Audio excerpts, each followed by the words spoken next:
Welcome back, everybody, to our lecture series in the subject of public international law.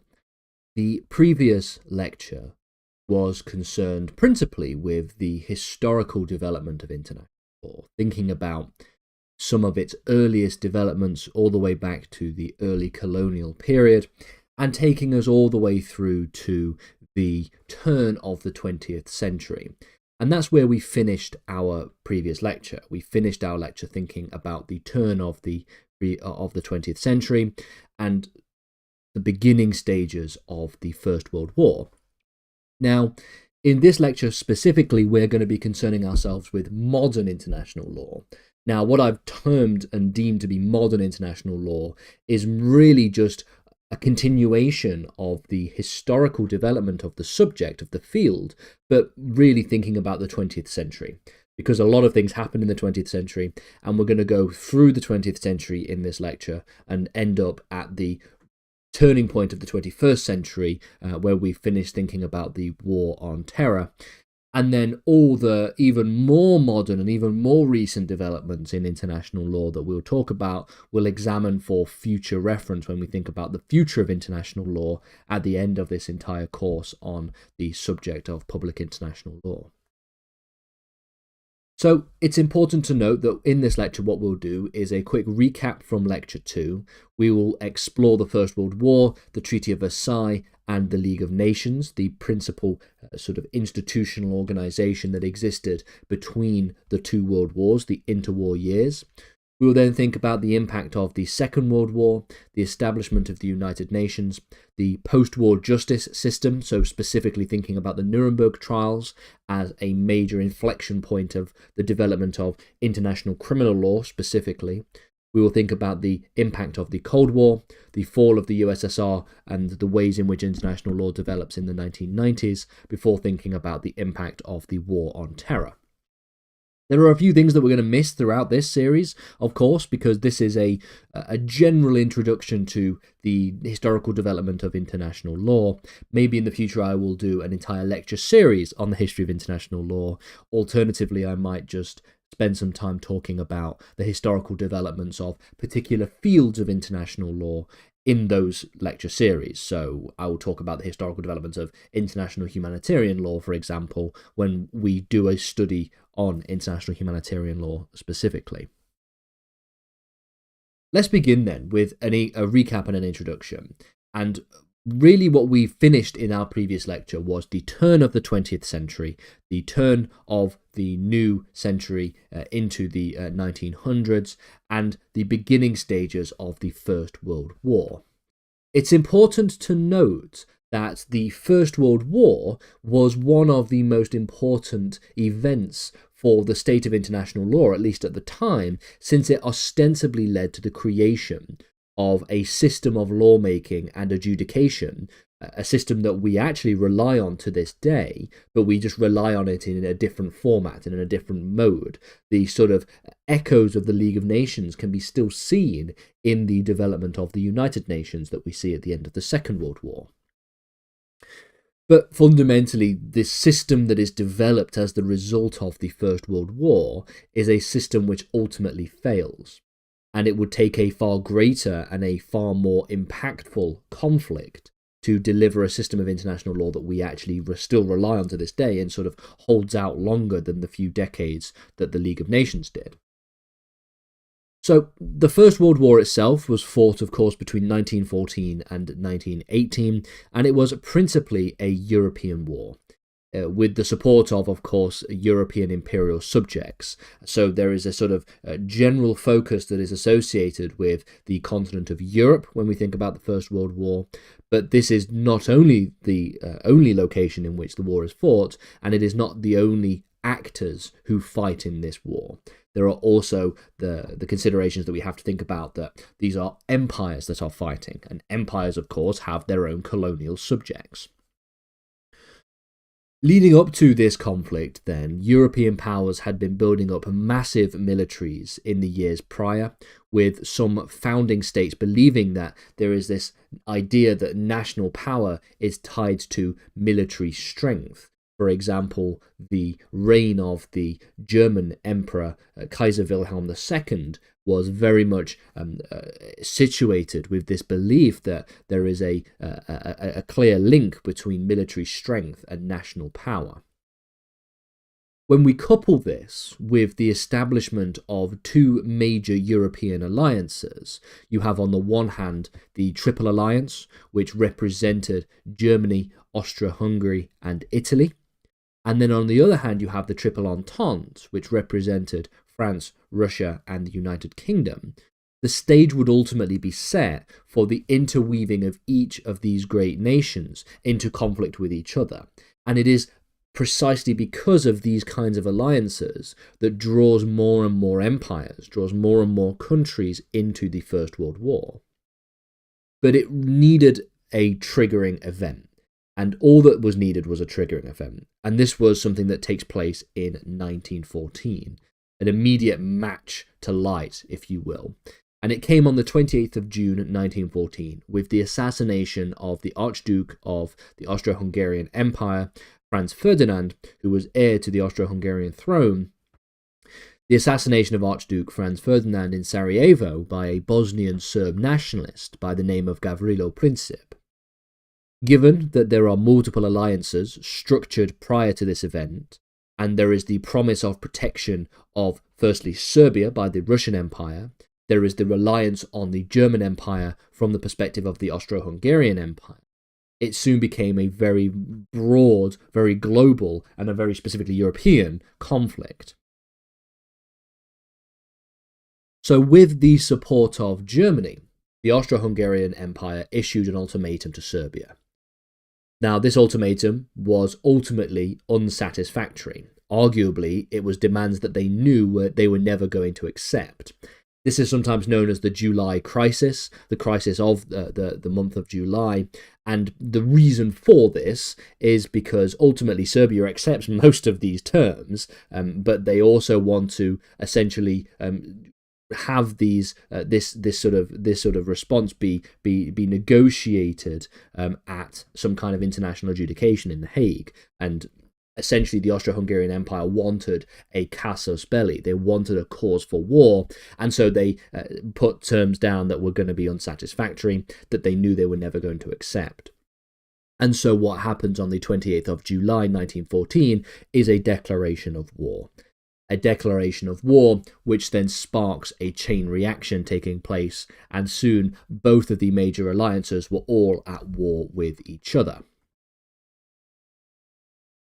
The First World War then had a major impact on the landscape of the European continent and the world more broadly, of course, and it's important to realise that even though I have said that this is a conflict that is centrally European in nature, due to the impact of imperialism, it becomes a globalised conflict.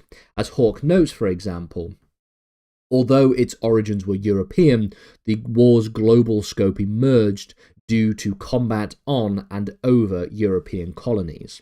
So when we think back to our previous conversation from the previous lecture, we spent a lot of time talking about the impact of colonialism, and here is an example of how a principally European war becomes a world war, it becomes a global conflict, because, quite frankly, of this issue of colonialism among all of these different European empires.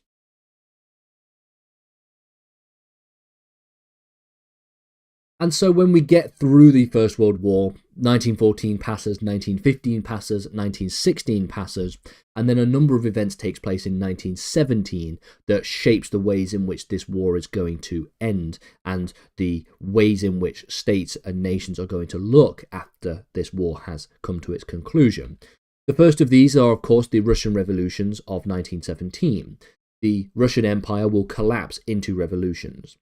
Fundamentally, the Russian Empire doesn't have a particularly good time in the First World War. It has some temporary successes, things like the Brusilov offensive, but it also has major conflict failures, things like the Battle of Tannenberg. And when we get to the start of 1917, we can see that inflation is already reaching its highest peaks in the Russian Empire. You've got the fact that the Tsar of the Russian Empire, the king, if you will, Tsar Nicholas II, has taken over personally command of the entire Russian military forces, something that he is not qualified to do. And when there is the announcement of a further bread rationing in February 1917, a revolution then begins. The revolution takes place really in two stages. You have the February Revolution, which takes place in February or March, according to the Gregorian calendar, in which we see the abdication of, the overthrowing of the Tsar and the ending of the collapsing of the Russian Empire. What follows is a period between the two revolutions of dual governance, in which you have the establishment of something known as a provisional government, alongside a different authority. This was known as the Petrograd Soviet, and they sort of both were vying for power and authority. But one of the things that was the most damaging to the provisional government was the fact that they made the silly decision to continue fighting in the First World War, having the June offensive, or the Kerensky offensive in June 1917, which ultimately reduces and collapses the faith and authority in the provisional government, and that's what allows the Bolsheviks, the Bolshevik Party, to come in and take over in October 1917, or November according to the Gregorian calendar. And this is where we see the establishment of the Bolshevik consolidation of power under Vladimir Lenin, and we see the complete collapse of the Russian Empire into the creation of the Soviet Union. This same year as well, the United States would join the war, and would join the war on the side of the Triple Entente with Great Britain and France, Russia no longer being a part of this conflict. At the time, Woodrow Wilson was the United States president, and Woodrow Wilson is a very important figure when we think about the development of international law, because not only do we see that the United States intervening in the European conflict as a benefit for the Triple Entente, but also Woodrow Wilson would see the intervention of the United States in the First World War as a potential opportunity for him to reshape the world order with a certain amount of American influence.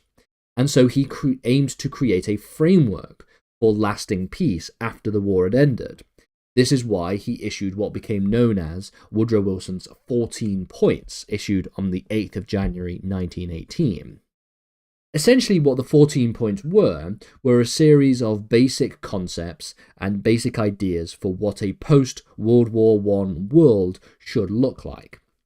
Now, there's a few within them. There's a total of 14, obviously, and some of them are relatively basic. So basic points such as the end of secretive diplomacy, that is his first point, that's the first of his 14 points, as well as the restoration of specifically Belgian sovereignty, which is his 7th point.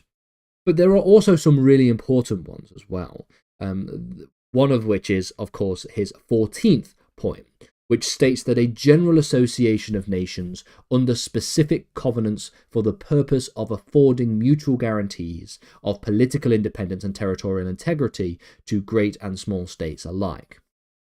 What does this mean?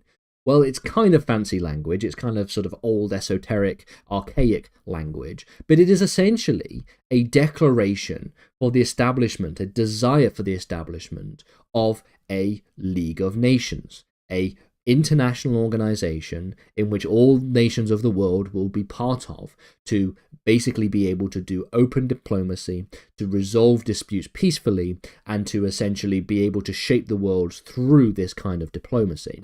Similar to how we have the United Nations to this day.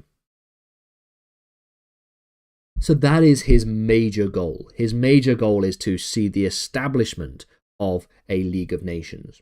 An additional one of his 14 points is the establishment of the principle of self-determination for states, which is fundamentally an anti-colonial endeavour and an anti-colonial structure. But we'll see that what ends up happening under the League of Nations is a kind of what we might describe as colonialism light, LITE specifically, a sort of type of colonialism that isn't quite the same as it used to be, but in many other ways is also just as bad as ordinary colonialism. We'll get to that in a second, because fundamentally I also want to talk about, before then, the Treaty of Versailles. So, we have the issuance of the 14 points before the end of the First World War in January 1918. This is what Woodrow Wilson wants to see the world look like after the end of the First World War. Now, for students of history, specifically students of the history of the Second World War, the Paris Peace Conference and the Treaty of Versailles of 1919 are significant, specifically for the terms that they imposed on Germany. Now, essentially, the Treaty of Versailles, the Paris Peace Conference, represents the formal ending, the formal cessation of hostilities at the end of the First World War. A very brief overview of what happens is, in November 1918, we see that the German government is beginning to collapse. It's beginning to revolt. It begins with the decision on the part of the Chancellor, Prince Max of Baden, trying to issue an armistice, trying to request an armistice from Woodrow Wilson secretly, which then causes quite a lot of revolting, quite a lot of mutiny. One of the first mutinies was at the Kiel naval base in Germany, all of which results in the abdication, the forced abdication of the Kaiser Wilhelm II on the 9th of November 1918, and he then flees to the Netherlands, and we have to see the establishment of a new constitutional system. This becomes known as the Weimar Republic, the Weimar government. The reason why it's called the Weimar Republic is because the constitution was drafted in a small town just outside of the city of Berlin called Weimar, and the reason why they had to meet in Weimar and not Berlin is because Berlin was under the auspices and under the guise of a revolt and a putsch at the time. So there was sort of revolution taking place in the capital, so they had to go somewhere else to try and figure out their constitution. And then formally, they request an armistice agreement, and they essentially surrender, which then obviously comes into effect on the 11th of November 1918. And the Paris Peace Conference and the Treaty of Versailles, which opens in 1919, is essentially the terms at which are going to be imposed on Germany. Germany was not invited to negotiate at the terms of the Treaty of Versailles. It was basically all of the major other powers. The major powers, of course, representing the so-called Big Three, were Great Britain, France, and the United States. Now, the Treaty of Versailles is seen as quite significant for many reasons, one of which is because they were deemed by many within Germany, the terms, as far, far too harsh.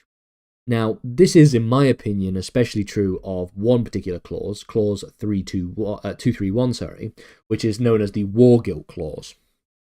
And what the War Guilt Clause essentially said was that Germany was solely responsible for starting the First World War, and as such would have to pay a massive reparations bill to the Allied powers. The reparations that would ultimately have to be paid, the number of dollars essentially that would have to be paid to the Allied powers as way of reparation, would require the establishment of a commission that would essentially set the number in 1921, and it's an eye-watering number, one that is difficult for Germany to even pay off. But for our purposes, for the students of international law, and for thinking about the historical development of international law, the Treaty of Versailles also is very important for its establishment of the Covenant of the League of Nations. The League of Nations was very, very important. Quote, "The League of Nations was, in contrast to the preceding administrative unions, perceived to be the first political organization." This is a very important point. The League of Nations is a very ambitious project. The preamble to the League of Nations sets out the major goals that the League is looking to achieve. The preamble states, for example, that there is a desire to both promote international cooperation and to also achieve international peace and security. In this endeavour, then, it aims to prevent wars through something known as collective security, as well as global disarmament, and also to resolve international disputes between states through the establishment of a specific court. It was titled the Permanent Court of International Justice, or the PCIJ. Now, interestingly, the Permanent Court of International Justice used to sit and used to operate in the exact same building as the current International Court of Justice, the Peace Palace in The Hague. Now, this is important as well because some of the rulings and decisions of the Permanent Court are very, very important even to this day for some of the rules that are laid down in public international law. So we will come back to the Permanent Court of International Justice in future lessons' time, in future lectures, and when we think about specific cases. Now, tying our discussion from the previous lecture to this one, the idea of imperialism and colonialism, one cannot overlook the impact of the League of Nations on European imperialism specifically. And if we go back to some of the academic works that we relied on in thinking about the history of international law, according to Koskiniemi specifically, quote, at the end of the First World War, popular opinion had turned decisively against formal empire. Territorial gains had also been excluded from the Allied war aims.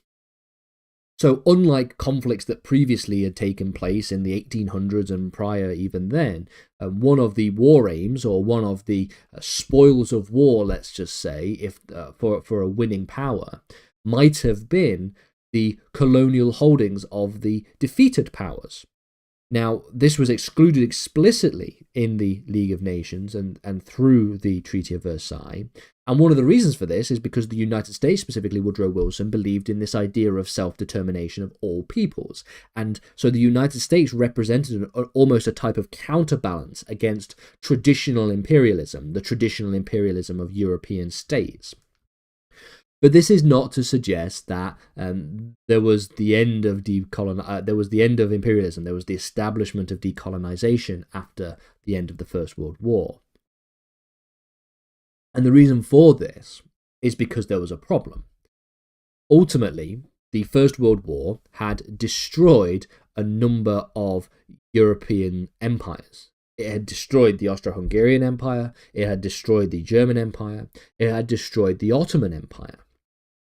And so what was to be done with the former colonial interests of these dead empires?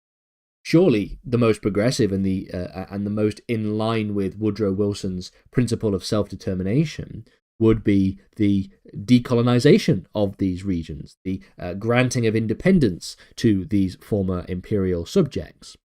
Well, the reality was not as such. Instead, the solution was a sort of soft colonialism. This is known as the League of Nations mandate system, and has been described by Souvala specifically as the, quote, colonial branch of the League. It was established under Article 22 of the Covenant of the League of Nations, and it suggested that peoples living under colonial domination of the collapsed imperial structures were considered, quote, peoples not yet able to stand by themselves under the strenuous conditions of the modern world.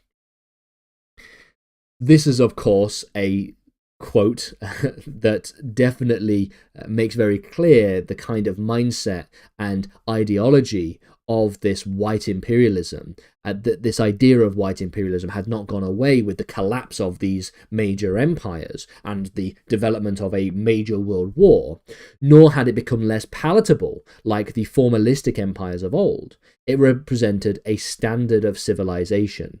Again, quoting Souvala, the wording of Article 22 indicated the provisional, transitional character of the settlement, thereby enacting the, quote, logic of improvement, the idea of the logic of improvement.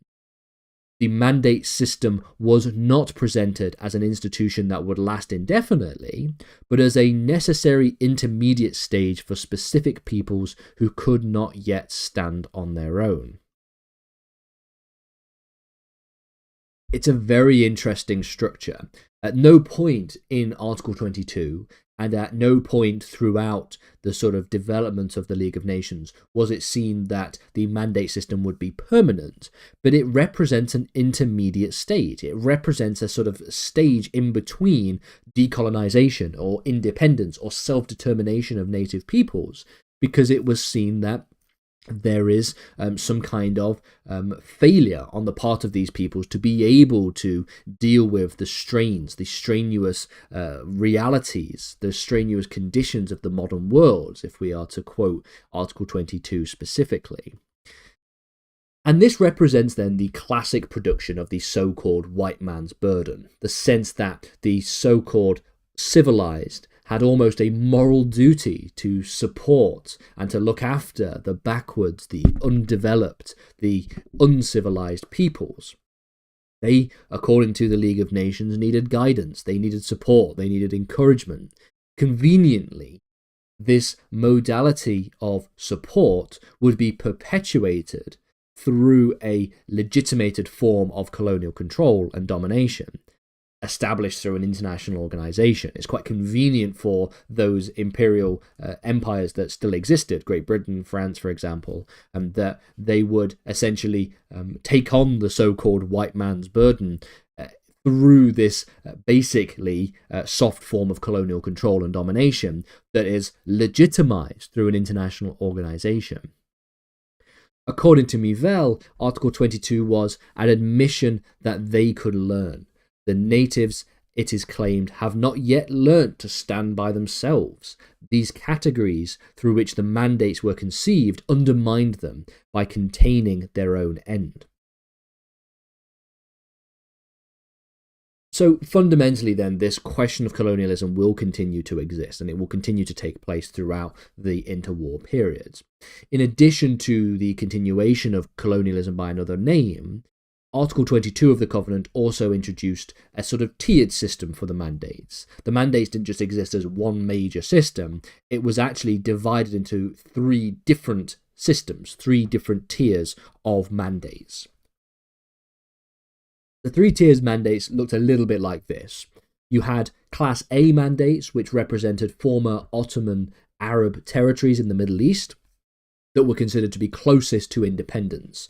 And this included things like the mandate for Palestine, the mandate for Iraq, the mandates for other parts of the Middle East as well. And some of them did in fact get their independence. Iraq, of course, gets its independence in the 1920s, I believe. Class B mandates were part of the former German colonies in Africa and were seen as requiring more control. They were not seen as being quite close to independence yet. They needed more colonial overreach and oversight. And then finally, Class C mandates were former German territories in specifically Southwest Africa and also the Pacific. Again, also seen as mandates that needed more and more direct control because they weren't viewed as being able to govern themselves in any meaningful way.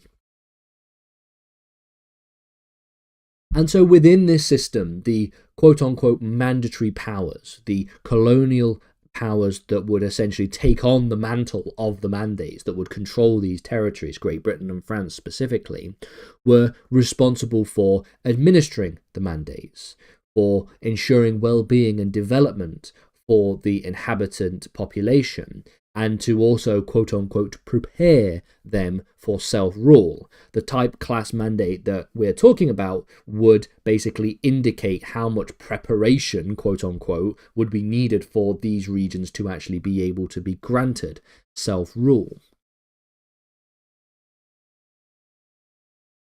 More broadly then, the League of Nations. Let's just think about the League of Nations, because why did it fail? What are the reasons why it failed? Because it seems to have a lot of the same kind of structures as the United Nations has today. It does. It has things like the Permanent Court of International Justice, it has an assembly, and it has a council that act in a similar kind of way, not exactly the same, but in a similar kind of way to the UN General Assembly and to the Security Council.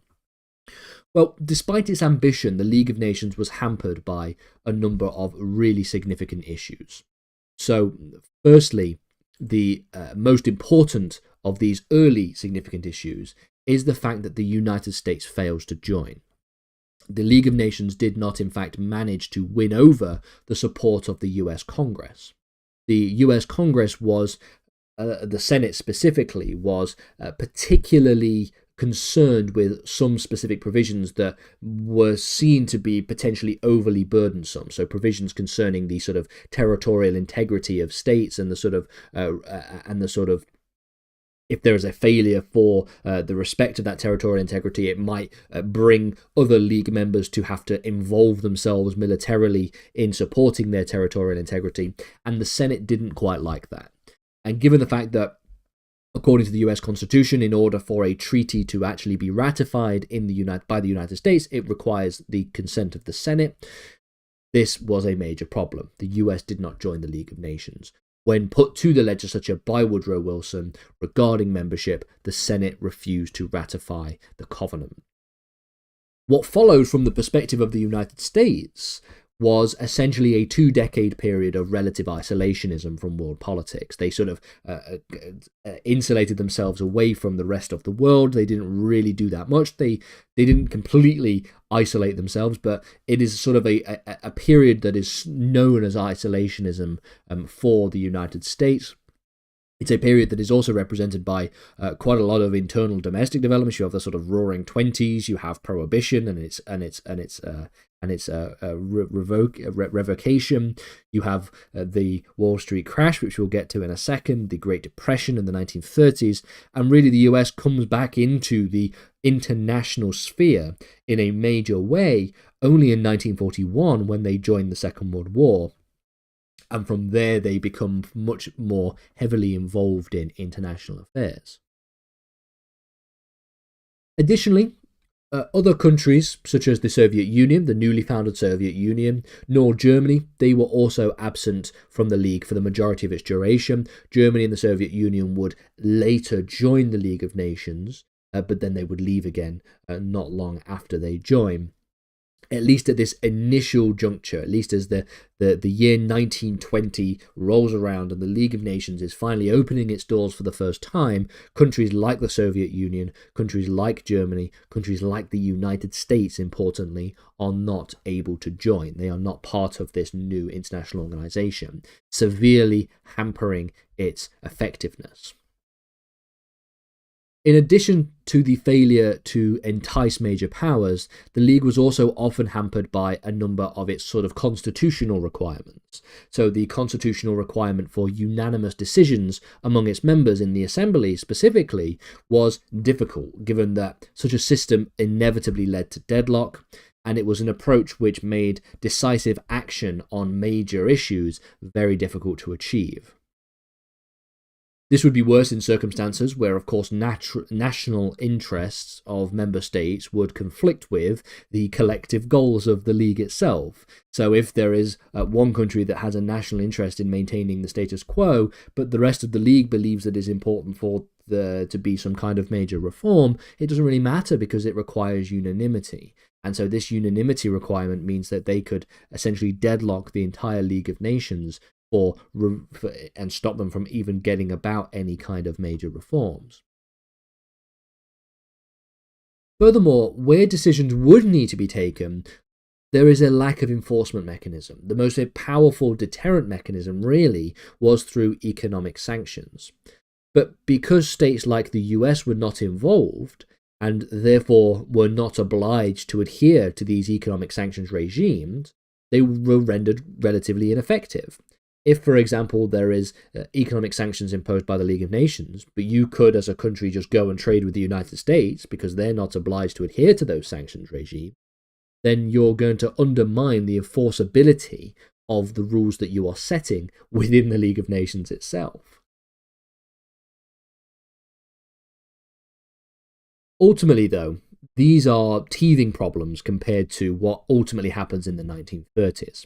So, 1929 rolls around and we get the Wall Street crash. The Wall Street crash culminates in the Great Depression and brought more and more states towards totalitarianism and fascism because of the economic difficulties associated with, at the time, the world's worst economic crash in history, essentially. Political ideologies would both conflict with the League and also would desire their own territorial expansion, which in turn would also conflict with the League.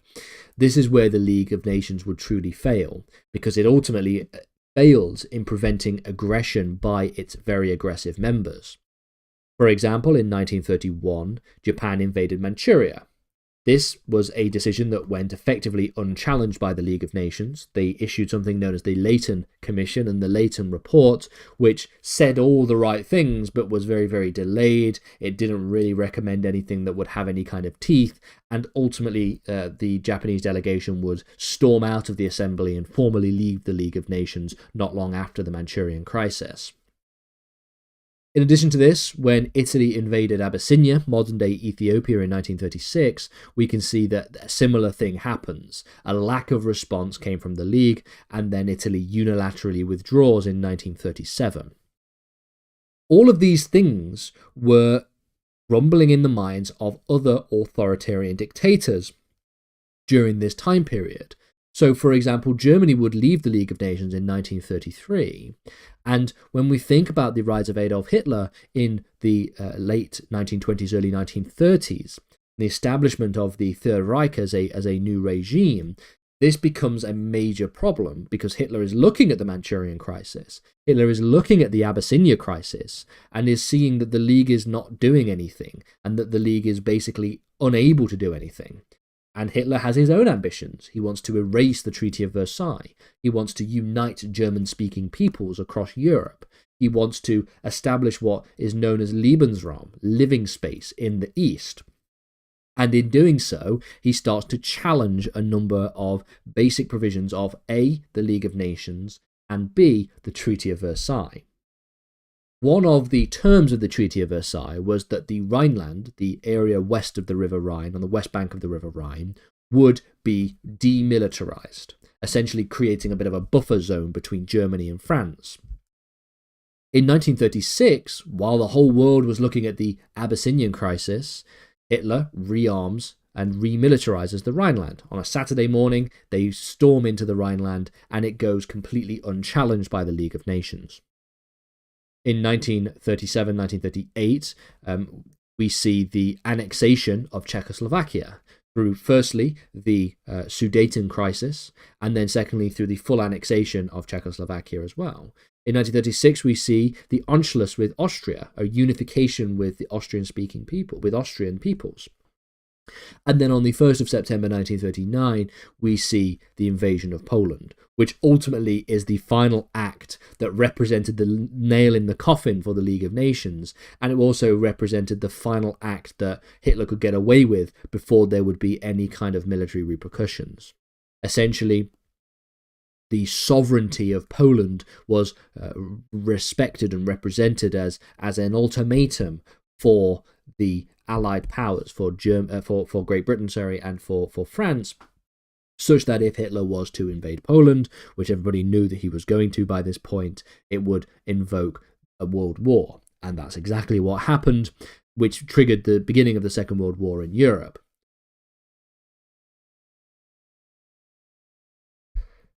Despite this, though, the League of Nations does have some notable achievements. I don't want it to be seen that the League of Nations was just a complete failure from beginning to end. It does have some notable achievements. It worked very well to end and to free hundreds of thousands of slaves in certain parts of the world. It was relatively successful in a number of World Health programs, such as the helping and the development of the eradication of polio around the world. It also repatriated a number of POWs and refugees from the First World War. And its judicial branch for international lawyers, the Permanent Court of International Justice, remains a very important institution. Many of the judgments still bear some relevance to this day. And many of the basic principles of the PCIJ remain important for the work of the successor to the Permanent Court of International Justice, which is, of course, the ICJ, the International Court of Justice. Additionally, the League's shortcomings highlighted the need for a more robust international organization.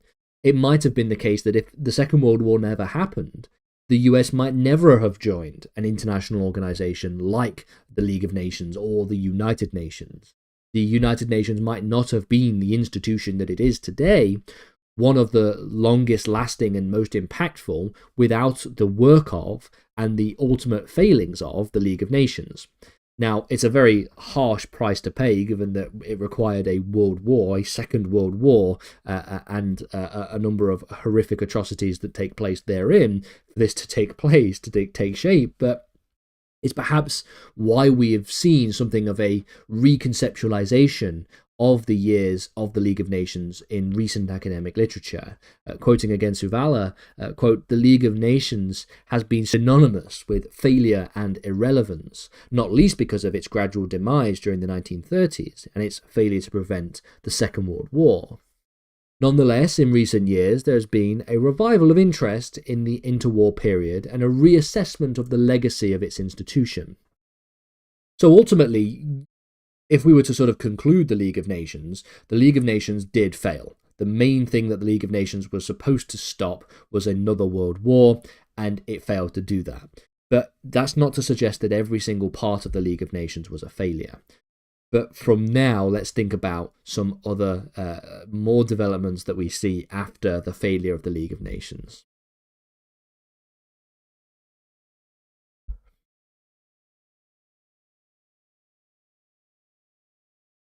The Second World War remains the single most important event in all of human history, certainly in modern history. It is also simultaneously the single worst event in all of human history, and hopefully will continue to be the single worst event in all of human history. Coupled with the logical extension of fascism, that being genocide, the Second World War did more to shape the landscape of international law than any other event, in my opinion.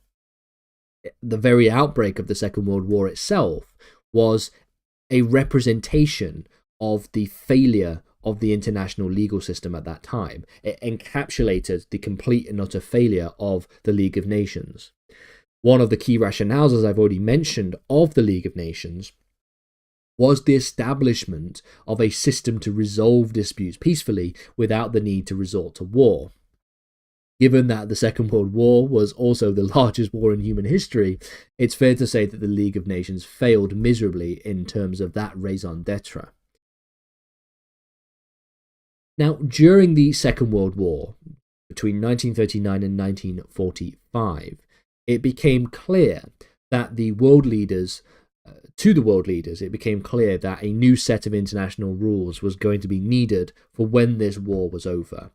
Now, at least in the early stages of the Second World War, it wasn't clear who was going to win, but by the end of 1941, going into 1942, it was very clear that with Germany making two catastrophic military mistakes, firstly invading the Soviet Union in June 1941, and secondly declaring war on the United States in December 1941, it became very clear that Germany was not going to be able to win the Second World War. Now, looking back from a historical perspective, Germany was never going to be able to win the Second World War, but at least during the 1940s, in 1939-1940, it seemed that they were unstoppable.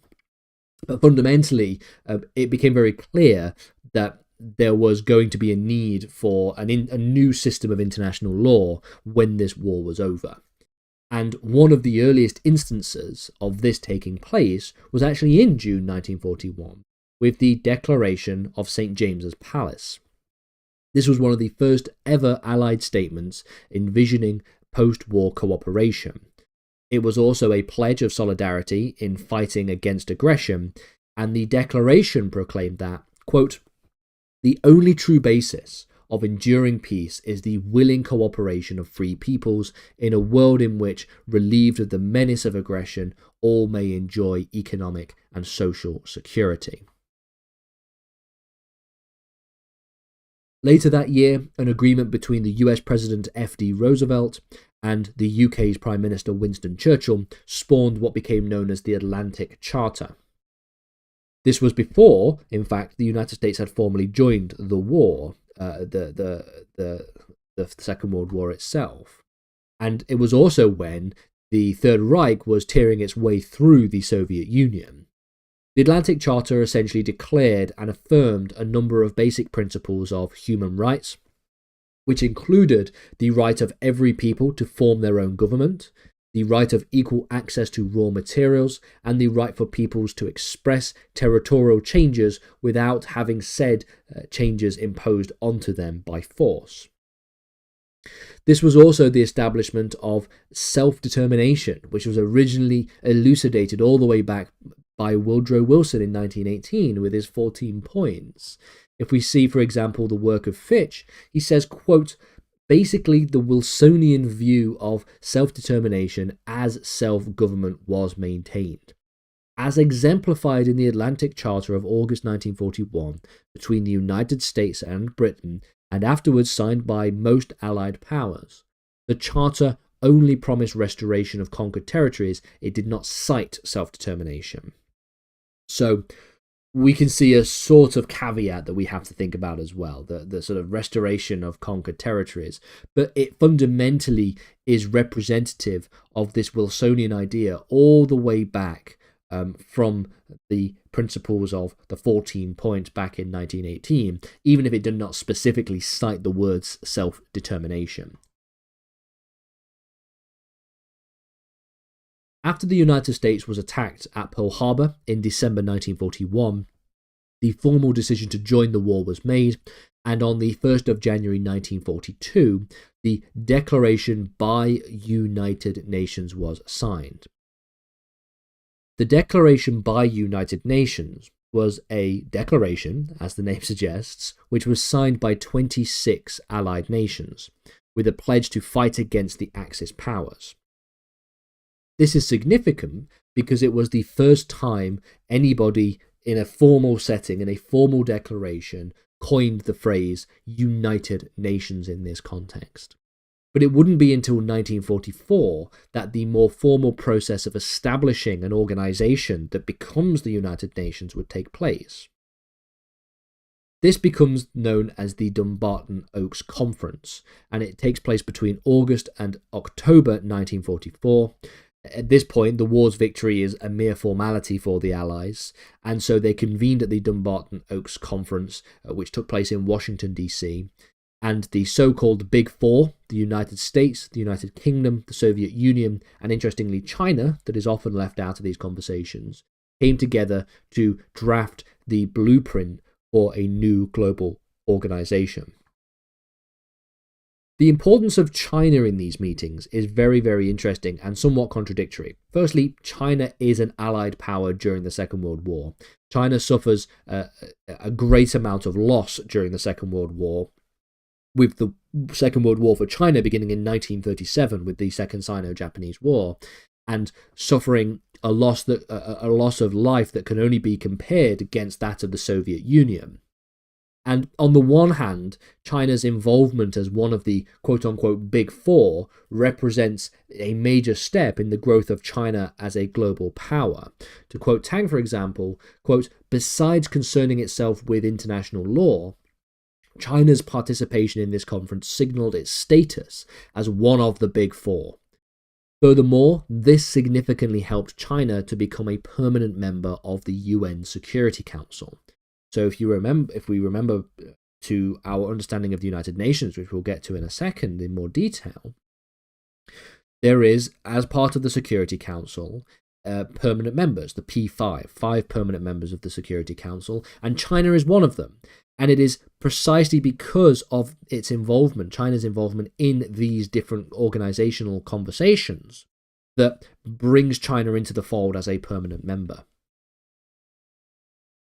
However, we should also be cautious to sort of couch this language with the sort of pragmatic realities, because when we quote Tang again, in fact, Britain, the Soviet Union, and the United States decided everything in the first phase, where China was not invited, of the meeting from the 21st of August to the 28th of September at the Dumbarton Oaks Conference. China was only permitted to attend the second phase of the meeting from the 29th to the 7th of October with America and Britain, which only confirmed decisions already taken in the first phase. So there's a sort of double-edged sword to China's involvement, intervention, contribution to these early stages of the United Nations. On the one hand, they were part of the so-called Big Four, but on the other hand, the Big Three, the British, the Soviets, and the Americans, were the ones that were making most of the big decisions.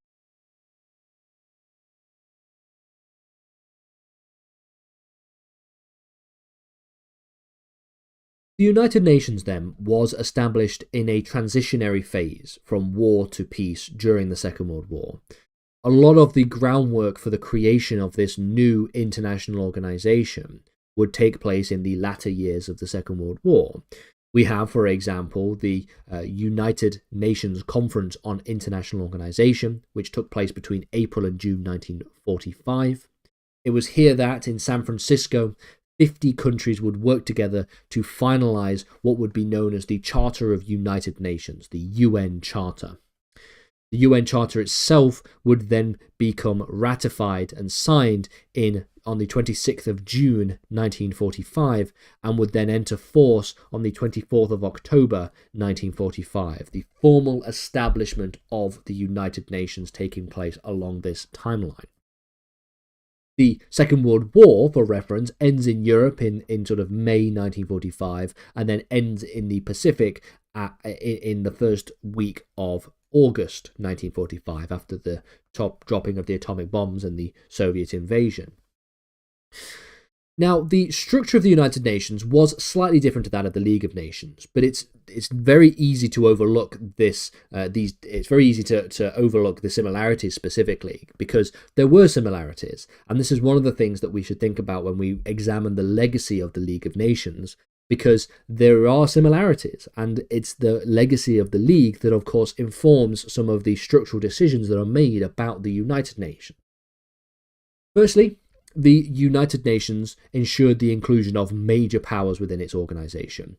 This is very, very important. It would not fail where the League of Nations failed at securing the patronage of major powers, like the United States and the Soviet Union, for example. The United Nations instead was founded with the participation of all of the major powers. It was especially important for the emergence of this new post-war power structure, the emergence of the two new superpowers, the United States and the Soviet Union, at the end of 1945. The global landscape that we see at the end of the Second World War is very different to that of the end of the First World War. One of the first major issues is that decolonization becomes a necessity at the end of the Second World War. And throughout the coming decades, this would take place. It would take place in major steps in the 1940s. You have, for example, the removal of colonial interests in places like the Middle East in the 1940s. You also see the independence and the partition of India and Pakistan in 1947. We then start to see the gradual decolonization of various other parts of Africa and other parts of East Asia and Central Asia throughout the 1940s, 1950s, 1960s, and the 1970s, in fact. At the same time, the world in 1945 is increasingly bipolar. And what I mean by this is you have two global hegemonic power structures that exist in competition with each other. Since these are two power structures that are intimately involved in the working and the creation of the United Nations, the two powers that are listed on screen here, it gives the United Nations a certain sense of success that the League did not have. In addition to this, we can also see that there is the establishment of the Security Council, which, as I've mentioned, act in a similar way to the League of Nations Council, but had a number of different features. The structure of the Security Council is very, very important because it would have 5 permanent members. It would have the United States, the Soviet Union, France, Great Britain, and China as the permanent members that would all have the ability to veto resolutions. The only change from the establishment of the UN to today in terms of the permanent 5 is that the Soviet Union no longer exists, but has been replaced by and succeeded by the Russian Federation that is currently still a permanent member. It also gives an incentive for major powers to engage in the system of the United Nations as it was intended. Since those major powers have a disproportionate level of power and influence that they can wield from within the United Nations, it hopefully gives them the ability to, or the desire or the motivation for them to engage within the system of the United Nations rather than feeling the need to achieve foreign policy aims via alternate means. i.e. Separate diplomatic negotiations, or even acts of aggression and acts of war. Also within the Security Council, there was the establishment of a collective security architecture which allowed for effective enforcement. This is seen in Chapter 7 of the UN Charter and grants the Security Council the authority to make binding decisions, including decisions which concerns issues on things like the use of force or the use of sanctions. This is an enforcement mechanism which provides the UN with far more power than the League of Nations ever had. So this is the establishment of the United Nations. But also in the post-war world, we see the establishment of other institutions. And I want to spend a brief amount of time talking about this idea of post-war justice and thinking about the Nuremberg trials. So, one of the most famous institutions that emerges at the end of the Second World War is, of course, that of the Nuremberg Tribunal, the International Military Tribunal at Nuremberg. The Second World War means a lot of things to a lot of people. To many, it was the embodiment of cruelty and crimes against humanity. A theme which permeates anyone's study of the Second World War is, of course, the Holocaust, the systematic extermination of around 6 million of Europe's Jews by the Third Reich, as well as other crimes committed against other minority groups across all of Europe.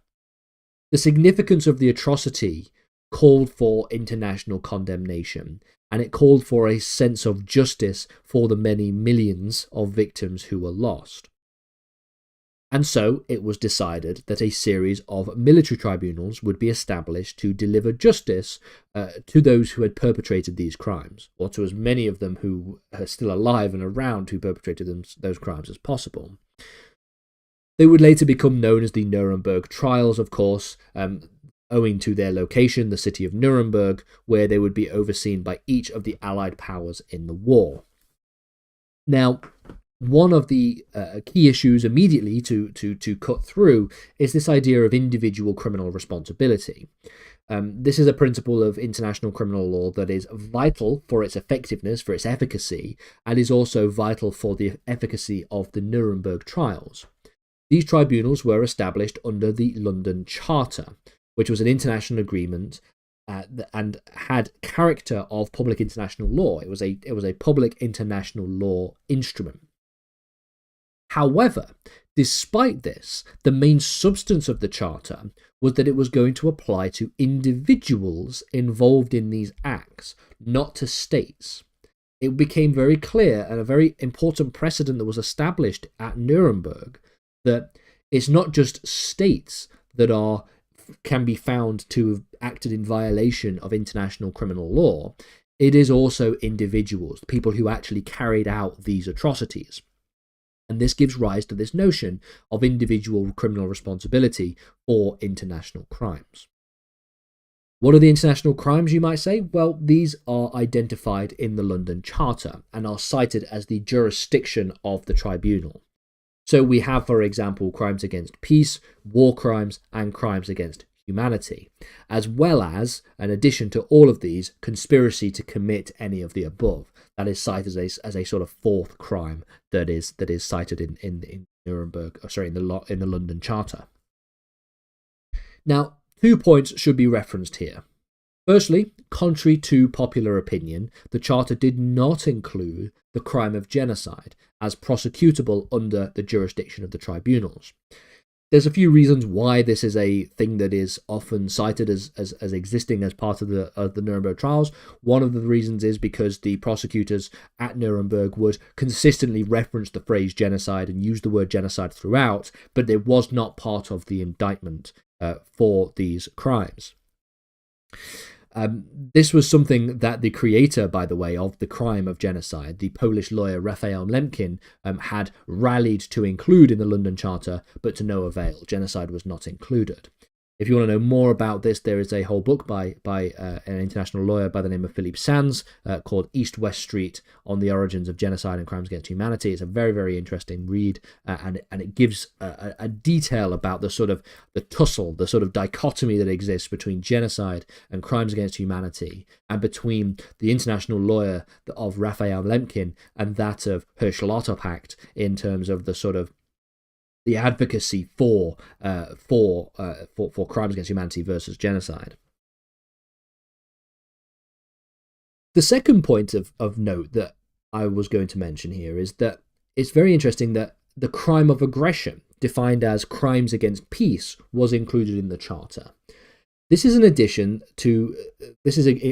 in the sense that it was an addition to the IMTs, but would remain absent from the lexicon of international criminal law for a great many years, and it wouldn't make its way back into the sort of lexicon as a crime as part of international criminal law until the 2000s, with the addition of the crime of aggression to the Rome Statute, which we'll get to in later slides. The Nuremberg trials themselves are divided into two main parts. So the first were the trials dubbed the Nuremberg trials, the main bulk of the things that we often refer to as the Nuremberg trials, and that the picture that was on screen earlier cites. These took place between the 20th of November 1945 and the 1st of October 1946. And they involved 24 high-ranking officials of the Third Reich who were indicted. Unfortunately, for those who believe in international justice, the largest figures within the Third Reich, people like Himmler and Hitler, had all escaped justice by either being killed or taking their own lives. And so we see 24 high-ranking officials instead, who are still very high-ranking in terms of their connections to the Third Reich, and definitely were convictable for various different international crimes, but they weren't the Hitlers or the Himmlers of the world. Of the 24 original defendants, there were 19 convictions and there were 3 acquittals.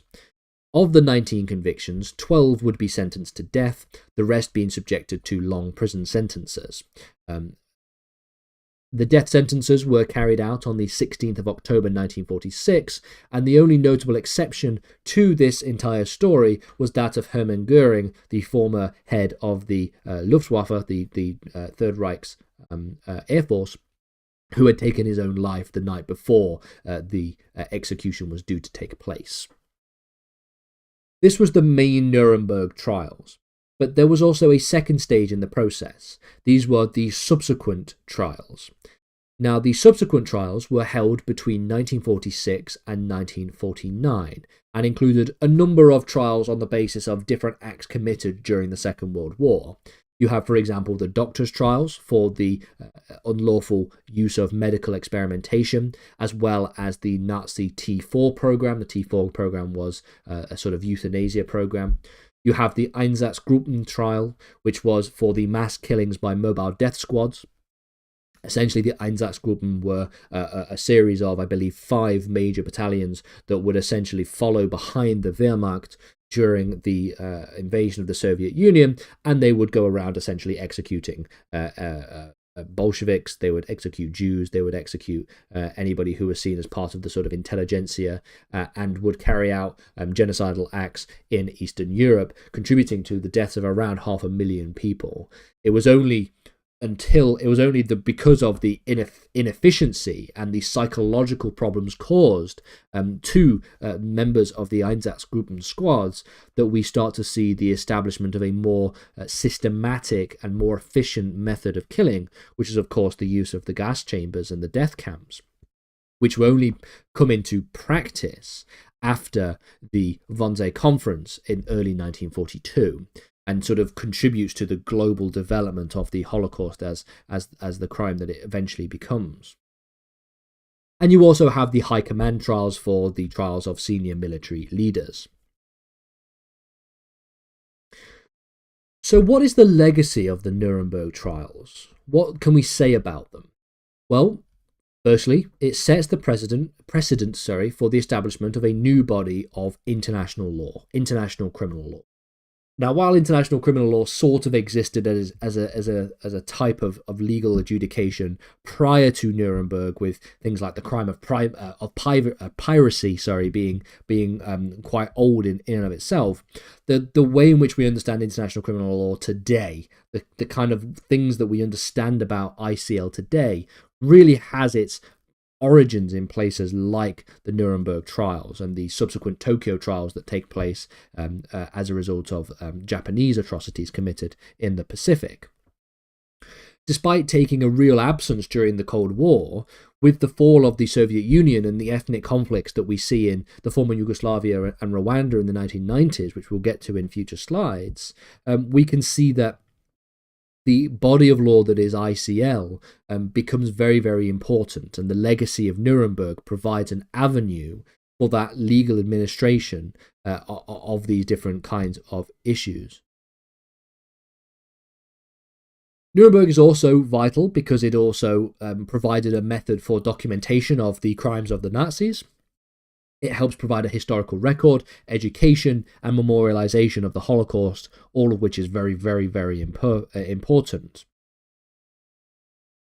But the legacy of Nuremberg is not necessarily a perfect one, because many almost immediately would critique the tribunals as being an example of victor's justice, i.e. a violation of the basic principles of the rule of law. The argument goes a little bit like this. One of the things, like one of the charges that was provided in the indictments is the crime against peace, as I've mentioned. This is a crime that was only codified after the end of the Second World War, i.e. specifically through things like the UN Charter. So defendants at Nuremberg were able to argue that this was a retroactive law, that you are essentially applying these new laws that are developed after the Second World War to events that had taken place before and during the Second World War. And then when you couple this with the fact that only the indictments that came were against Axis powers, and nothing committed by the Allies was put to the tribunal, the crimes, for example, like the Katyn massacre in the Soviet Union, or in Poland specifically, and Allied war crimes, you do get a view that the Nuremberg trials might be seen as unfair or somehow impartial, or non-partial, should I say. Now, obviously, not many people are going to sympathise with this, given the fact that you are arguing for applying rule of law to Nazis who carried out the Holocaust. But fundamentally, this does raise some interesting questions about the legacy of Nuremberg. But the thing you can't say is that these crimes didn't exist after the Nuremberg trials, which is of course why the legacy of Nuremberg is so important.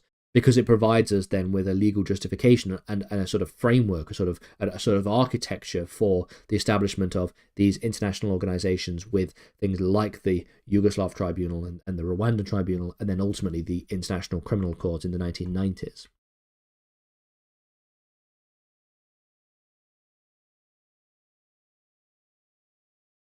So following the Second World War, we immediately get divulging into the Cold War that takes place from around 1945 all the way until 1991. Now, the Cold War represents one of the most interesting time periods.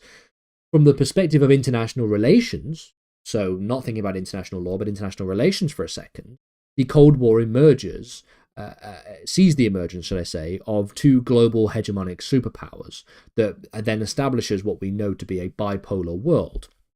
These were the United States and the Soviet Union, the USSR. And roughly between 1945 and 1991, this was an epoch of intense political and ideological divide. An ideological divide that existed between the capitalist West and the communist East. This Cold War has two main implications, as I could identify, for the development of international law. The first of these is the fact that it brought states into ideological blocks. So you sort of have the communist bloc and the capitalist bloc, with there being relatively little cross-cooperation between the two main rivaling ideologies. You sort of have the ideologies of the Warsaw Pact and the sort of Sino-Soviet relations between the USSR and China. And then you have the West, the establishment of the European Union, the establishment of NATO, and all these different organizations in the West. But another interesting fact is that where international law does develop, and it does develop at a slower rate during the Cold War, but where it does develop is in the way that it creates a sense of focus on specific issues of Cold War concern. What do I mean by this? Well, the Cold War is characterized mainly by this international rivalry between East and West, but also the looming threat of nuclear war, given the fact that both the USA and the USSR had developed nuclear weapons quite early on. The USA obviously developed them in 1945 with the Los Alamos project, and then the USSR, not long afterwards, a few years later, would develop their own nuclear weapons. And so this overarching threat of nuclear war that threatens to destroy the whole world was very much in the air for a great amount of time during the Cold War, especially moments of peak, like in the 1960s with things like the Cuban Missile Crisis. And so what this does is it creates a sense of focus in the sense that international law is now focusing on issues of things like disarmament and arms control and non-proliferation of nuclear weapons, things that are definitely of Cold War concern, should I say, in inverted commas.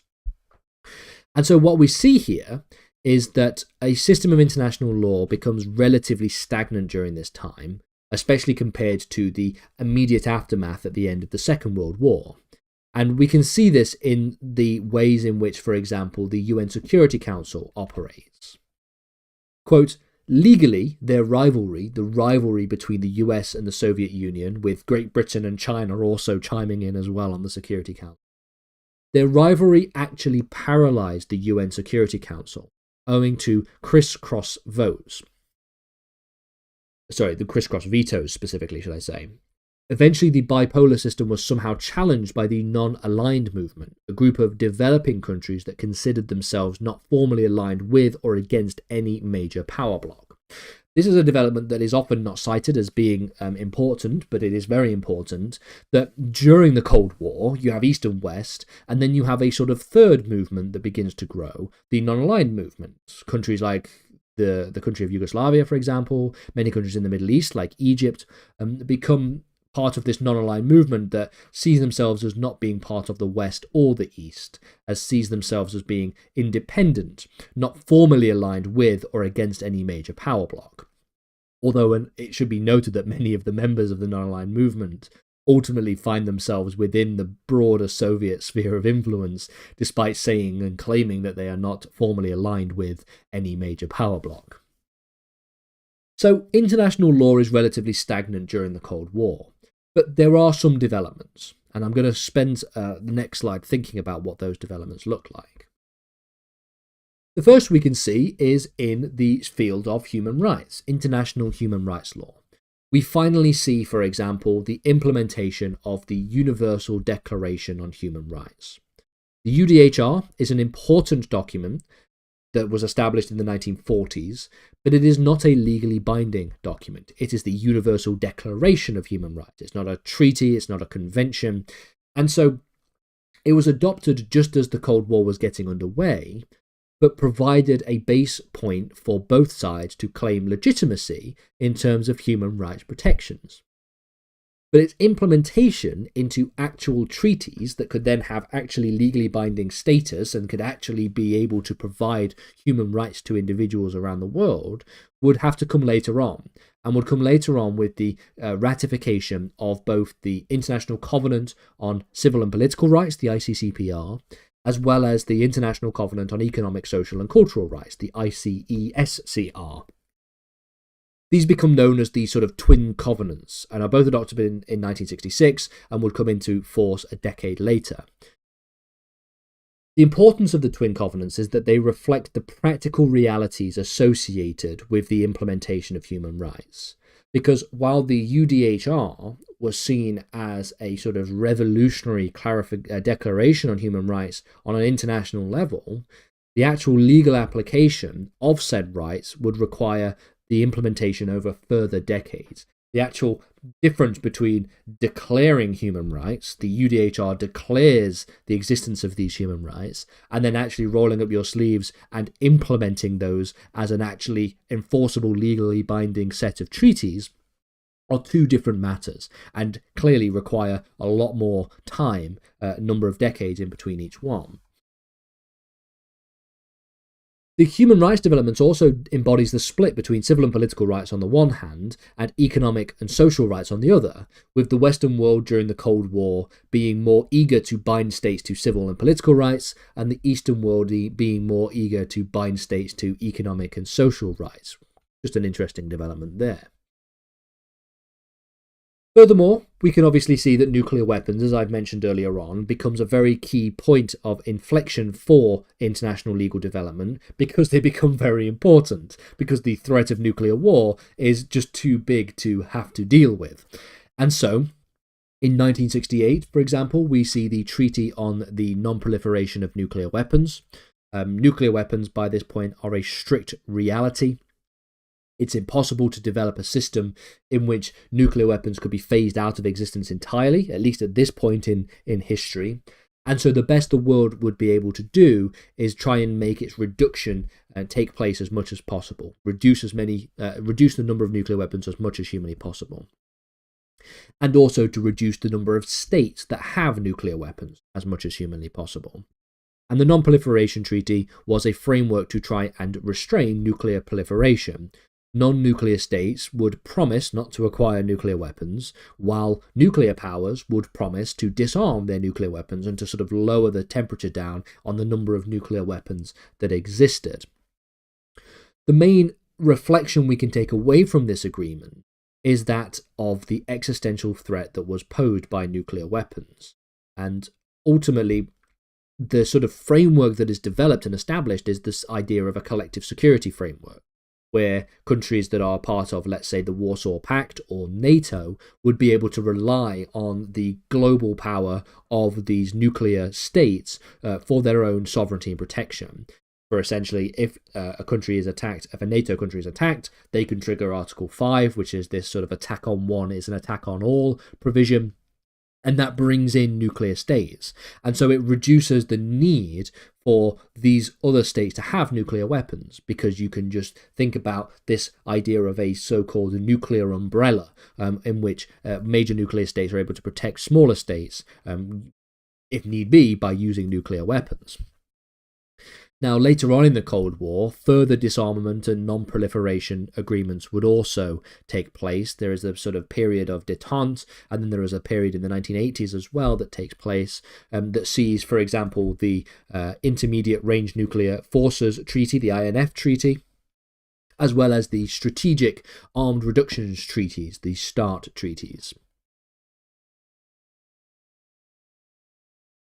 Further developments that we're going to see during this time period is, of course, within Cold War relations. In 1975, we see the signing of the Helsinki Accords, a very important set of documents that were signed by 35 states from both Eastern and Western Bloc countries. So there's a bit of cross-ideological communication here. While not necessarily a treaty in a strict sense, the final act is binding in terms of its political and moral declarations. It combined respect for territorial integrity, as well as the inviolability of borders, as well as the protection of certain human rights and fundamental freedoms. For another development in international law, I want to just spend a bit of time talking about the creation of, during the Cold War, international organizations. So, invariably, this is an area of international law that is, of course, very new. One of the earliest questions that the ICJ had to deal with was concerning the legal nature of the United Nations in international law. What kind of entity was the United Nations? What was it? This is an important question since it speaks to the kinds of rights and duties that the United Nations would be entitled to.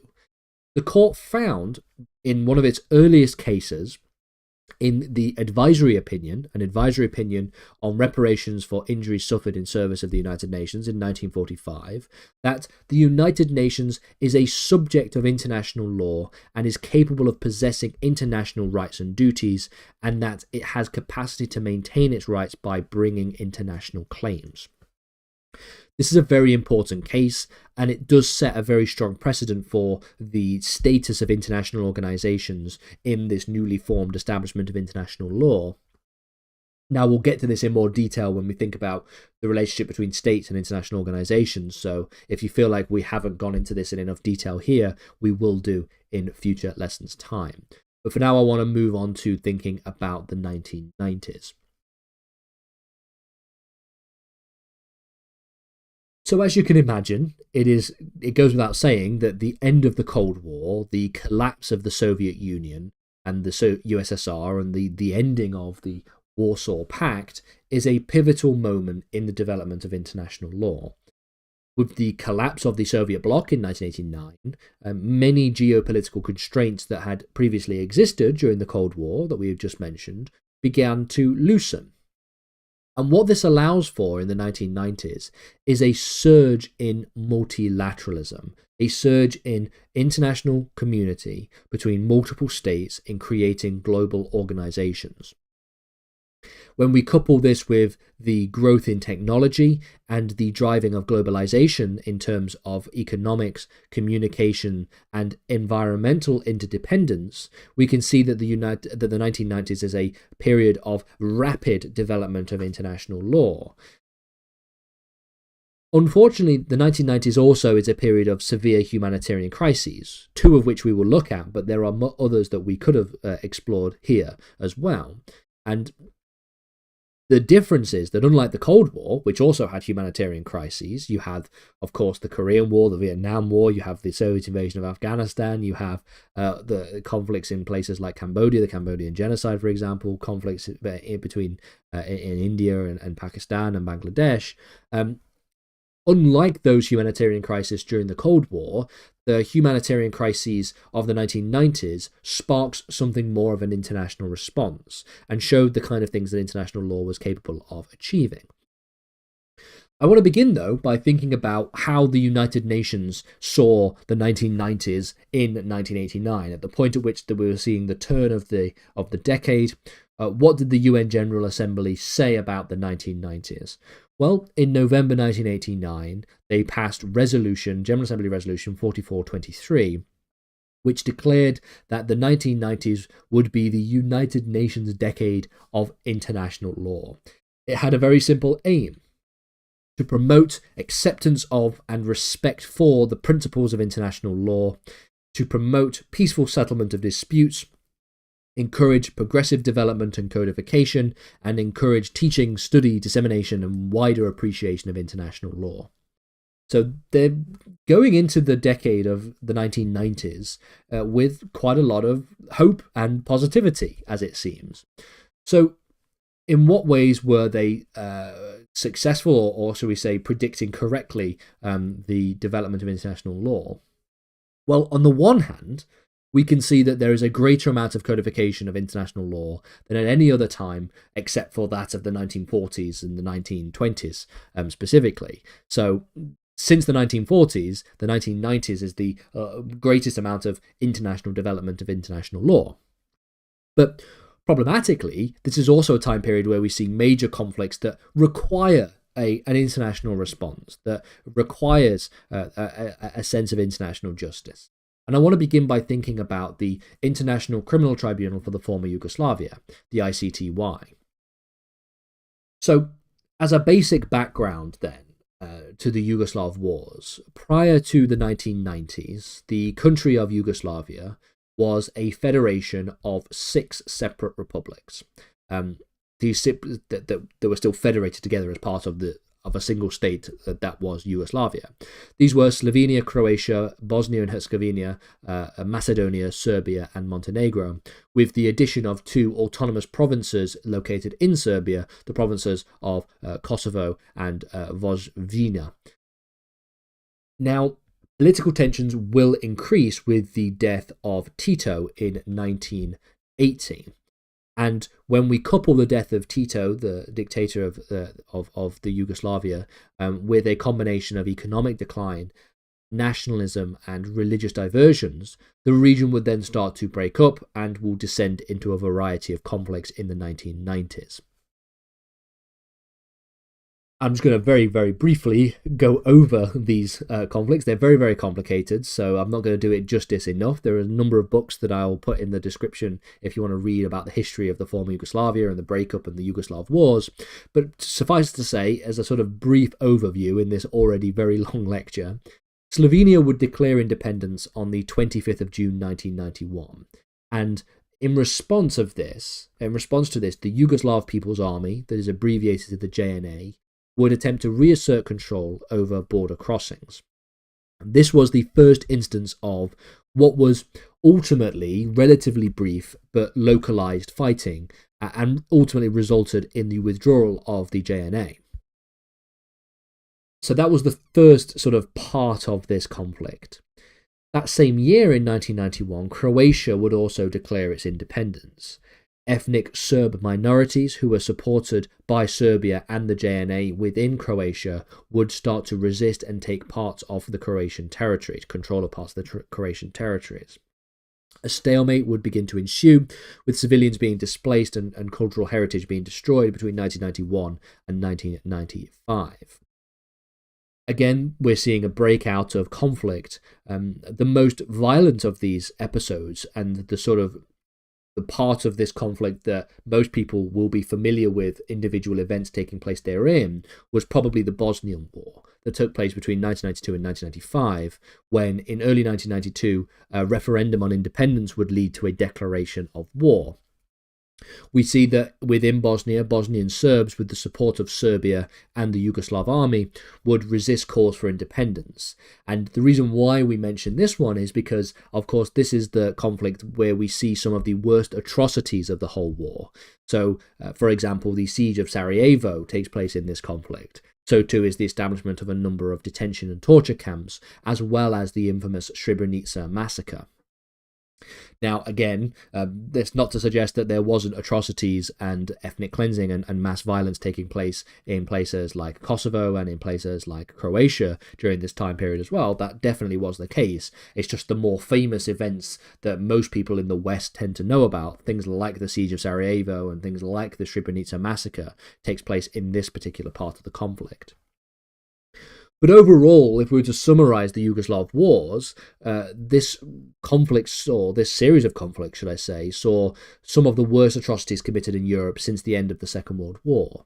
We see the systematic forced removals, the ethnic cleansing, we see sexual violence and crimes against humanity, as well as genocide being committed during these years and during these conflicts. And so the international community would respond. From the perspective of the ICTY, the international community responds with UN Security Council Resolution 827. According to 827, under the powers of Chapter 7 of the UN Charter, we see the establishment of the International Criminal Tribunal for the former Yugoslavia, the ICTY. This was one of the first major international tribunals to try international crimes since the completion of the trials at Nuremberg and Tokyo all the way back in the 1940s. Its jurisdiction included grave breaches of the Geneva Conventions, namely war crimes, crimes against humanity, and for the first time ever in one of these types of tribunals, the inclusion of the crime of genocide. Of course, the crime of genocide has existed for many, many decades at this point. It existed with the adoption of the Genocide Convention in 1948, and so its inclusion as part of the jurisdiction of the ICTY was a foregone conclusion. It was always going to be included in future tribunals of this nature. Now, while a full and detailed analysis of all the cases that we see in the ICTY is well beyond the scope of this lecture, I want to spend a little bit of time talking about a couple of landmark cases, two specific landmark cases. The first is the case of Duško Tadić. Tadić is a very significant case because it is one of the first cases to be tried at the ICTY. It is also significant in the sense that it is one of the first international war crimes trials involving the charge of sexual violence. the importance of including sexual violence as part of these crimes is something that we see coming up a lot in the ICTY, as well as in the Criminal Tribunal for Rwanda as well. And it is these two tribunals that lay a lot of the groundwork for the inclusion of sexual violence in international criminal law subsequent to these particular tribunals. From a legal perspective, of course, the case of Tadic is important for clarifying the delineation between an international and a non-international armed conflict. The definition of a non-international armed conflict is defined in Tadic, requiring a certain amount of intensity and coordination, essentially. And so when we get on to looking at IHL in future lectures, and when we look at international, non-international armed conflicts specifically, we will be citing Tadic as one of our reasons for, or one of our definitions of a non-international armed conflict, of a NIAC. Second case, the case of Konarak et al. Expands the definition of enslavement as a crime against humanity to also include sexual enslavement, and gives a clearer recognition of sexual violence as a crime against humanity against civilians. Again, another very, very important part of this tribunal. Of course, another landmark case is the trial of Slobodan Milosevic, but Milosevic would, of course, die before he actually sees justice, before there is a conclusion to the trial that he is indicted on.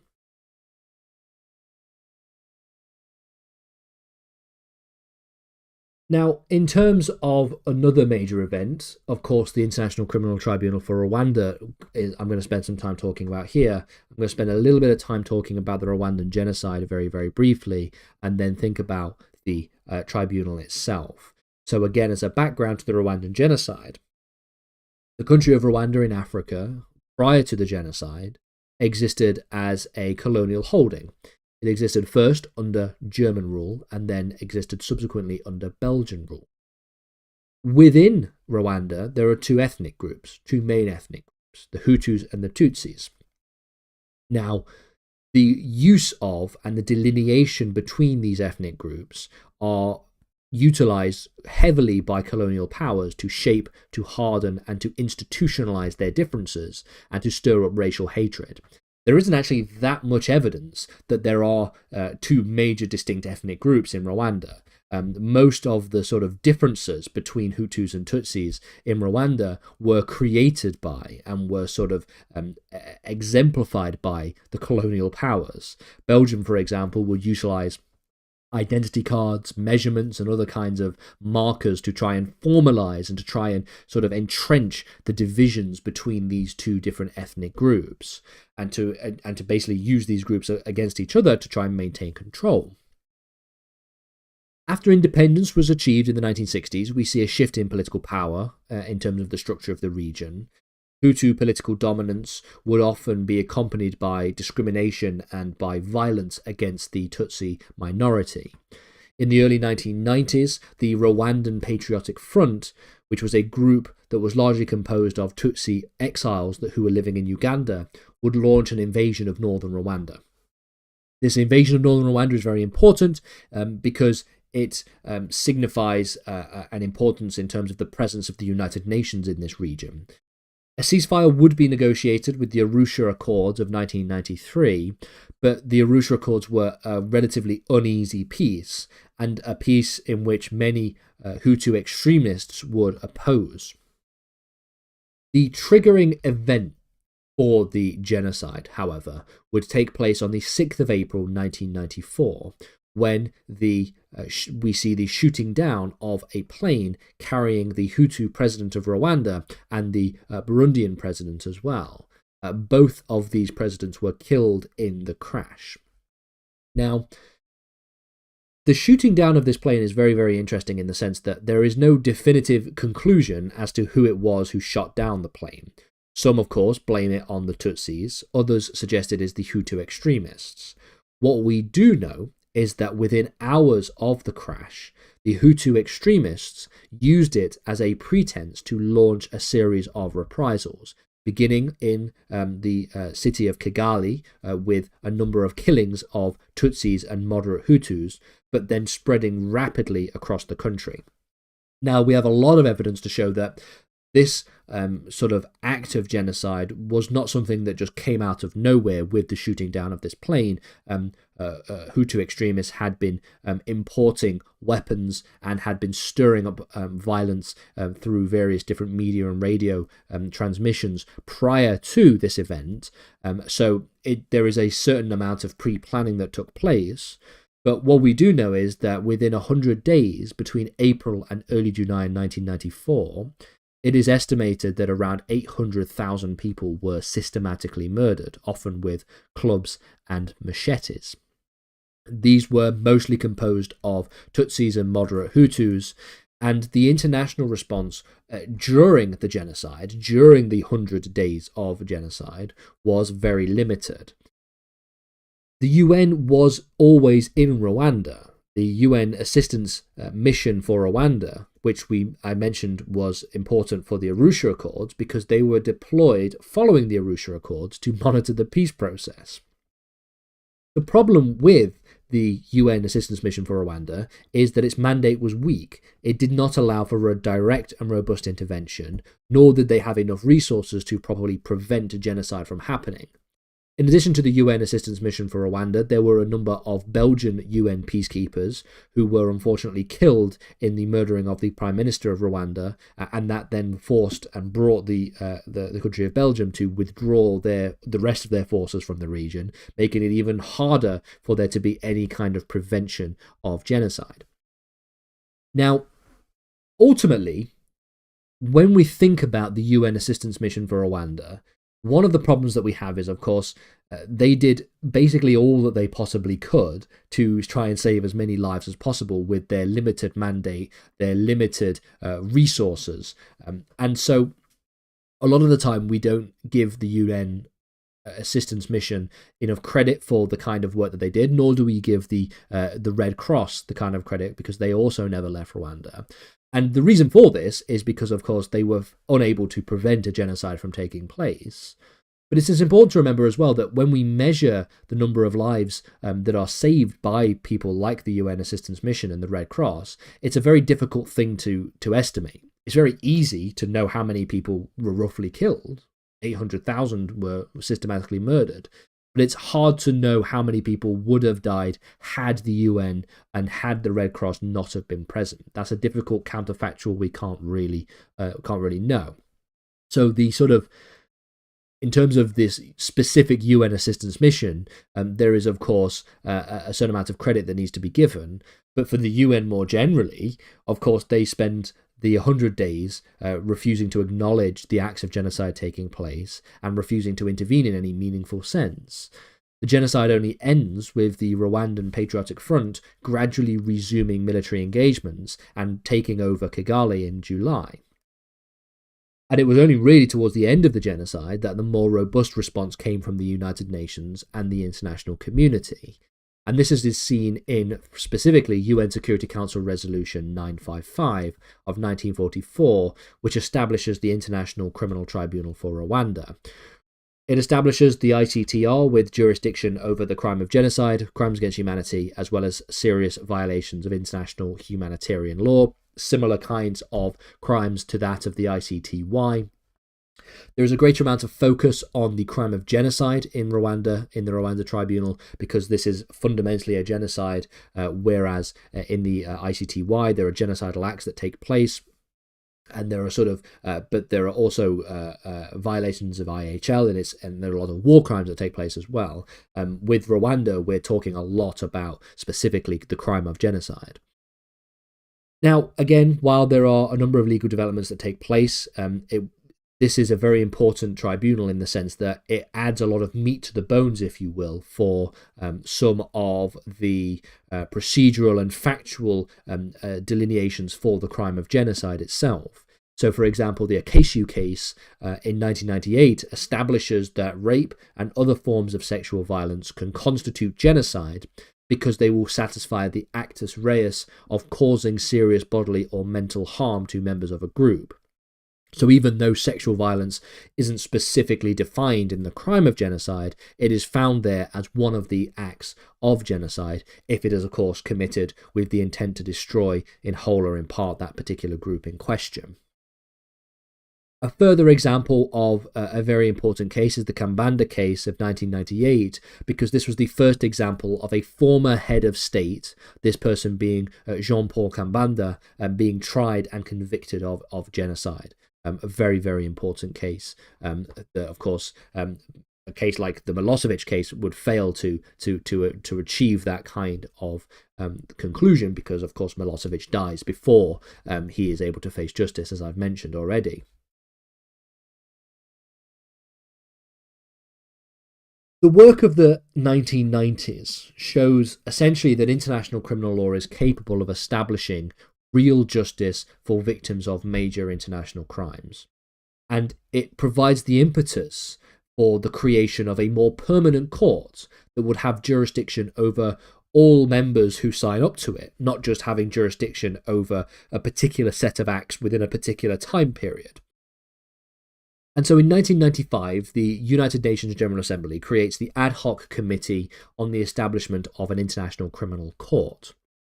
They'll do a lot of work for a few years, and in 1998, delegations from more than 160 states will come together to Rome for the Rome Conference. And after a 5-week negotiation period, the Rome Statute for the International Criminal Court will be adopted. It will have jurisdiction, at least initially, over the crimes of genocide, crimes against humanity, and war crimes, with the crime of aggression being added later on with amendments in the later 2000s. The statute itself would enter into force in 2002 with the opening of the International Criminal Court in July of that year. And of course, this is a major development in international law in the 1990s that could only really have come about because of the developments of the ad hoc tribunals in the 1990s, as well as the international military tribunals all the way back in the 1940s. I just want to finish the 1990s by looking very quickly, running through some other international legal developments. Again, all of these are areas that I'm going to be exploring in more detail in their own separate series. So when we look at international trade law and when we look at international environmental law, I'll talk about these in far more detail there.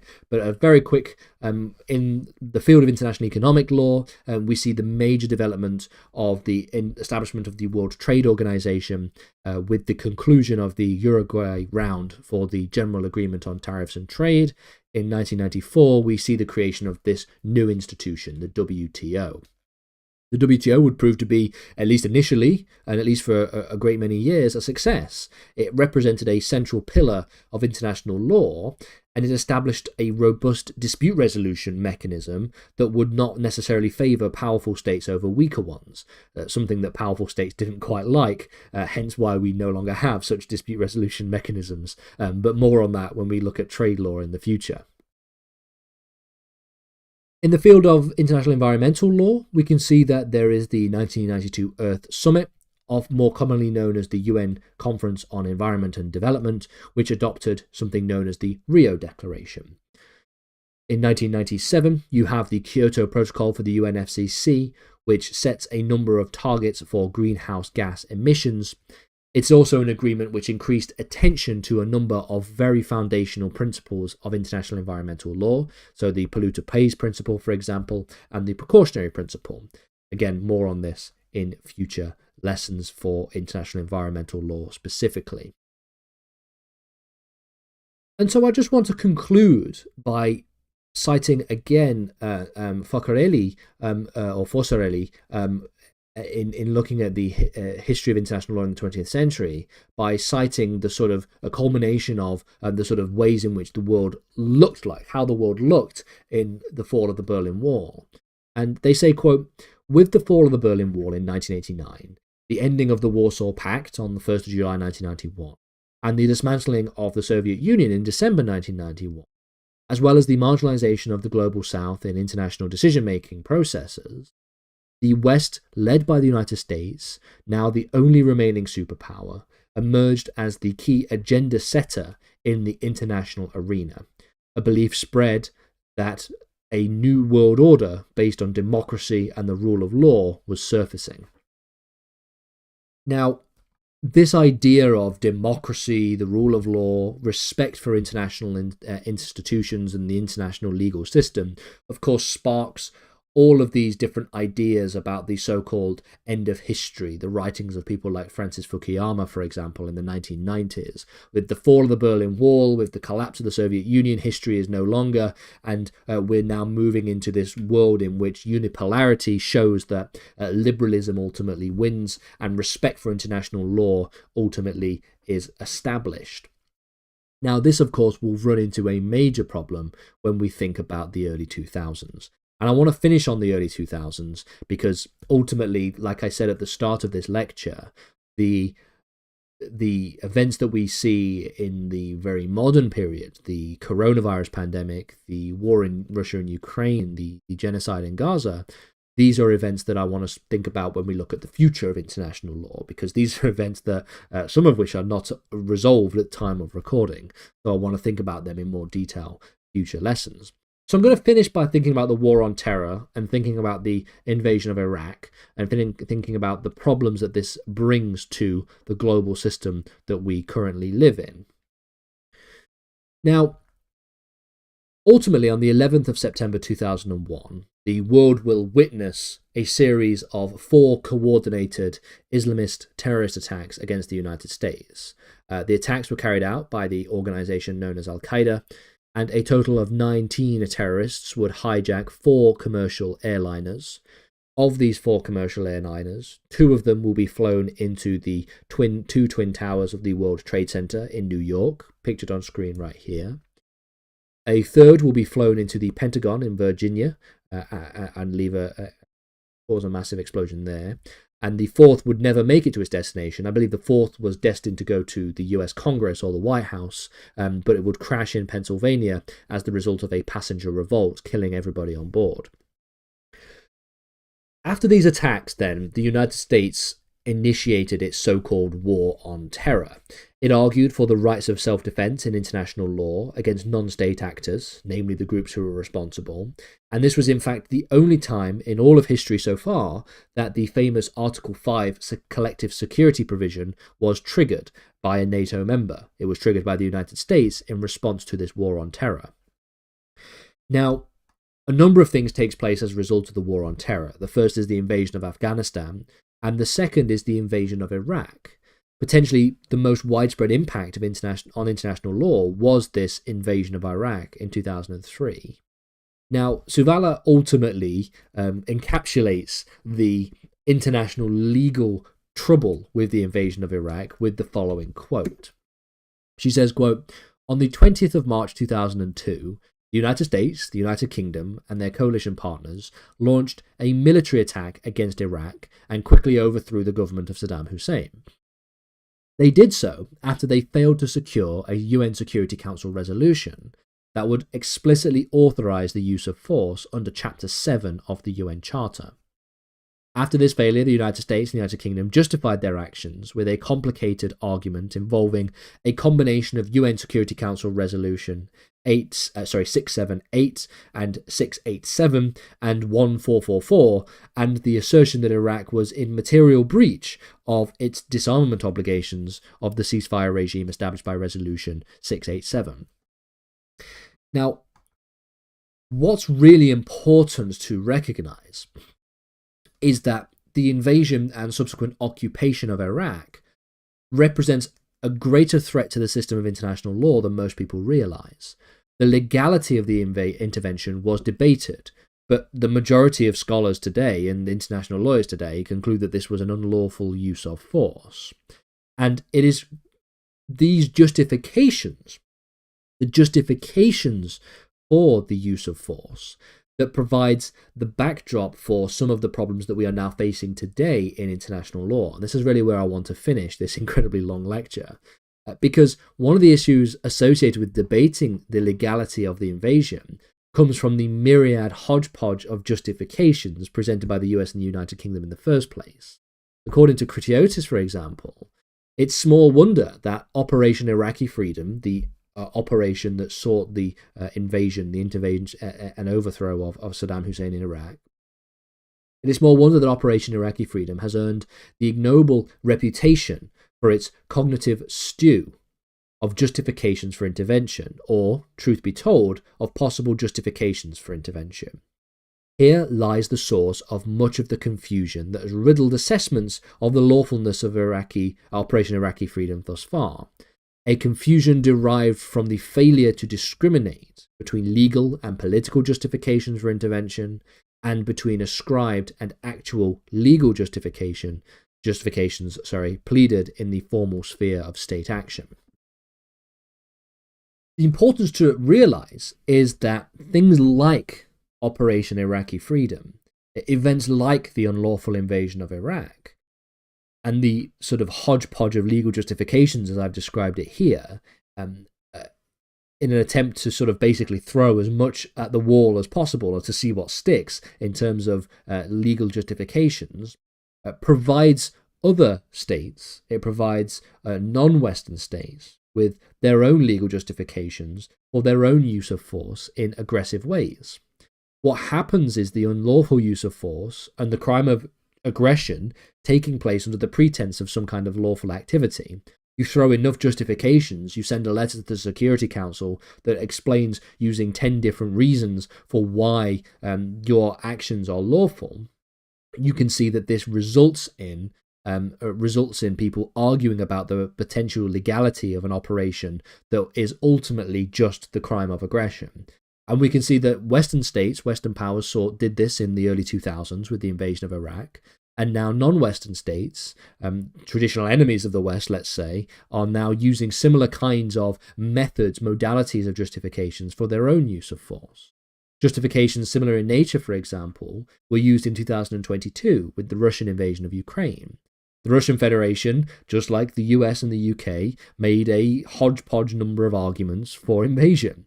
They suggested that collective security for the alleged breakaway states of Donetsk and Luhansk would be a justification for using force against Ukraine. They argued that they were acting under Article 51 of the Charter, i.e. through the provision of self-defense, for some kind of future threat to Russia from Ukraine. They also argued that they were using self-defense in protecting Russian-speaking peoples from the crime of genocide in the Donbass region.